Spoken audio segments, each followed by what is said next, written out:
Hello and welcome back to Recapped Movie. Today, we will review an American action and adventure movie titled Jungle Cruise. The movie begins with an adventurous military captain, Ajira, sailing through a boisterous storm on his quest. He is on the way to find a rare and mysterious tree known as the Tear of the Moon, which is located in the forests of South America, in the La Luna Rona waterfalls. This strange tree has been the obsession of a number of adventurers before him. Unfortunately, he and his men face many perils and most of them lose their lives, from snake bites and to other misfortunes. As he loses his men to these sad incidents, he is found and saved by the locals in the jungle. They take him and the rest of his men to the head of their tribe, who shows them kindness and nurses him and his people back to health. However, Ajira becomes captivated by a pendant known as the arrowhead, a mystical object that is believed to point anyone in the direction of the magic tree. He seeks when his request to have the arrowhead is declined. An angry and ungrateful Ajira attacks the village and burns it down, before taking the life of the tribal leader. However, before the demise of the chief, he curses his attackers with immortality. According to the curse, these men would never be able to leave the Amazon forest for the rest of eternity. About 400 years later, a young man, McGregor, is desperately trying to convince the members of a society made up of experts in exploration, in his speech delivery which lacks conviction and credibility. He's doing a poor job of telling the society members about the Tears of the Moon tree, and why it would be a good idea to explore it. As results, he wants the society members to release the arrowhead to him for an expedition. Somewhere in the audience, McGregor's sister, Lily, who is the real brain behind his presentation, is convinced that her brother would not be able to convince the society members. So, she decides to get the arrowhead herself. As she makes her way to the room where special artifacts including the arrowhead are kept, she looks at the map that she's drawn out on her hand. She bumps into a man, Joachim, as she goes towards the location of the arrowhead. He believes she is looking for the rooms of the assistants, so he doesn't stop her. As she finds the room, she picks the lock to the door and changes into a man's clothing, to avoid suspicion. After some searching, she finds the arrowhead and takes it shortly, after Joachim is led in by a member of the society that McGregor has been unable to convince. Joachim is also searching for the arrowhead, and when they open the box where it's supposed to be, they find it empty. He sees Lily, who is now trying to escape, and they go after her. Lily fends off her attackers until she's knocked out of the window by Joachim. He asks for the box containing the artifact and Lily eventually tosses it to him before falling into a truck filled with soldiers. He is excited to have the artifact, unfortunately finds the box empty. Joachim is terribly upset and eventually ends up taking the lives of the society members. Lily and McGregor prepare to embark on a journey to the Amazon with the hopes of finding the same mysterious tree that Ajira had set out to find. They have great dreams to bring back something that would cure the diseases of the world. However, there's only one thing that's missing: a captain to sail with as they go on. Frank is introduced as a ship captain who has a boat for tourists. However, Frank is not exactly an honest man. To make some extra money from his tourists, he designs bogus traps and contraptions so as to fool the tourists into thinking that their particular boat trip was very dangerous and adventurous. Frank is also behind on bill payments to the owner of most of the boats in the town, Nilo. After docking his ship one day, Frank is met by Nilo, who wants his money from him. Frank doesn't have all the funds required, so Nilo, who happens to be your miniature version of a mafia boss, removes the engine of Frank's boat and locks it away. He intends to hold on to this engine until Frank pays him. Lily, who is desperately looking for a boat captain, goes to Nilo to make the necessary arrangements for him. Meanwhile, Frank has found his way to Nilo's office where he hopes to retrieve the key to the place where his engine is kept. Lily, on the other hand, finds Nilo's office and stands outside the door, where she begins to speak to him about her intended journey. Frank pretends to be Nilo when Lily tells him what she is willing to pay for the trip. Frank wastes no time accepting the offer. However, when he becomes aware of the exact place, he tells her that the trip is a dangerous one and suggests a different adventure. Lily notices he's trying to unlock the closet where the engines are kept. He helps him and unlock it. Frank now believes that Lily just might be an asset and decides to go. As they leave the office for the restaurant,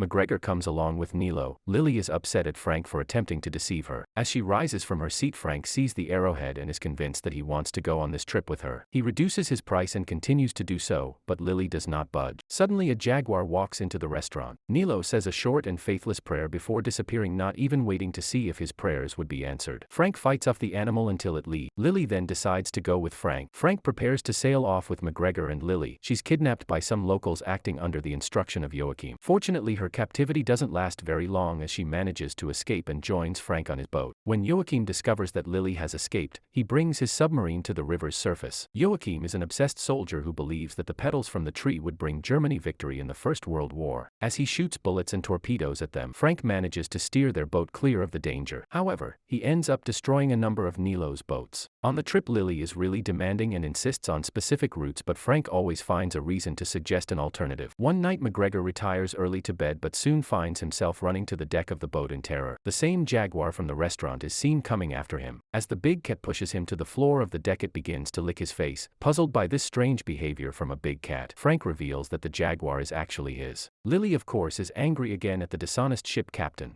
A very desperate Joachim has been able to make his way to the prison, where Ajira and his men are imprisoned as statues. He awakens one of them with the water from the river. A snake comes alive and Joachim enters into some form of alliance with the creature to get to the mystical tree. Joachim then proceeds to blow up the prisons of the 4th century-old prisoners. Frank, on the other hand, gets to a dangerous part of the river and barely manages to keep everyone and the boat safe. As the tides are super powerful after escaping a very dangerous tide, Frank gets the boat to calmer water. Later on, as Frankie and McGregor go to get some wood for the ship's engine, Lily sneaks into Frank's quarters. Shockingly, she finds maps and diagrams of descriptions to the tree. Lily gets angry and confronts Frank. She believes he is also interested in the tree. Frank tries to explain to her why he has the maps. He admits that he was interested in finding the tree a while back but eventually had to give up on the quest. Several natives suddenly appear and take them hostage after knocking Frank out. As they speak before the natives, it turns out that they are not a hostile tribe. They also know Frank. Lily asks for the meaning of the inscription on the arrowhead. The tribal head says it's a statement that means, "The one who seeks the tree must turn water into stone, as well as mend a broken heart." She also tells her that the perfect time to get to the tree would be at the blooming of the tree, which would happen in just 2 days. As Lily now has all the clues she needs, she decides to pay off Frank, but he is unhappy about this. Later that night, the resurrected cursed men of Ajira attack the locals. The trio battle the undead. One of them snatches the arrowhead and tosses it to Ajira, but Frank attacks him and takes it back. In the course of their fight, Frank is stabbed as he's about to fall to his death. He goes the arrowhead back to Lily. Lily and McGregor run off. In the morning, they find Frank, who is shockingly still very much alive. He eventually tells them that he was one of Ajira's men, and this means that he has been alive for over 400 centuries. For the rest of the journey, Lily and Frank have to go alone, as McGregor is left behind with the locals. The bees arrive at Joachim's submarine and tell him about their request from Ajira, a bee whisperer. As Frank and Lily leave for the place where the tree is, Frank tells her about his involvement with Ajira. It turns out that he and Ajira were best friends. Frank decided to go with Ajira to get the tree's petals because of his sick daughter. However, when he discovered the evil in the heart of his friend, he abandoned him and even fought against him until he was able to trap them. Meanwhile, Joachim captures McGregor, who wastes no time in telling Joachim where the arrowhead is. Joachim quickly smacks all the bees dead so they wouldn't reveal the location to Ajira's men. As they get to the location where the water is to be metaphorically turned into stone, just like the head of the local tribe said, Lily and Frank swim under the water to release a lever of some sort. Frank gets attacked by piranhas, leaving Lily to almost drown. Fortunately, the lever is adjusted, revealing a route to the tree. As they celebrate this, Joachim appears with his submarine. One of the bees escapes and goes to reveal to Ajira the location of the tree. Frank, Lily, McGregor, and Joachim arrived at the location for a tree that is believed to be alive. This one looked dried up and pretty shriveled. Under the threat of Joachim, Frank and Lily work together to cause the tree to bud. As they succeed in doing this, Joachim sends his men to take the petals of the tree's flower. Afterward, a fight breaks out with Frank gaining the upper hand. Lily gets one of the petals just before the tree returns to its dried state, then she falls off a log. Joachim asks for the petal before he helps her, so she tosses the petal, but Joachim also slips off the log and becomes trapped. Ajira's men arrive and do not hesitate to take Joachim's life. They battle Frank for the petal, but he tosses it to the siblings before crashing his boat with the attackers on it. The forest vines take them all, including Frank, and turns them into statue-like creatures. Lily, who now has the much sought-after petal, decides to help Frank become human again. She does, and he is freed from the bondage of the forest. Seeing her kind-heartedness, something strange happens. The tree, which had already returned to its dried-up state, releases a single petal to Lily as compensation. As the movie ends, Frank and Lily are seen driving a car in the city of London. That's all for today. Thanks for watching the video. If you enjoyed it, consider liking the video and subscribing to our channel. It helps us a lot.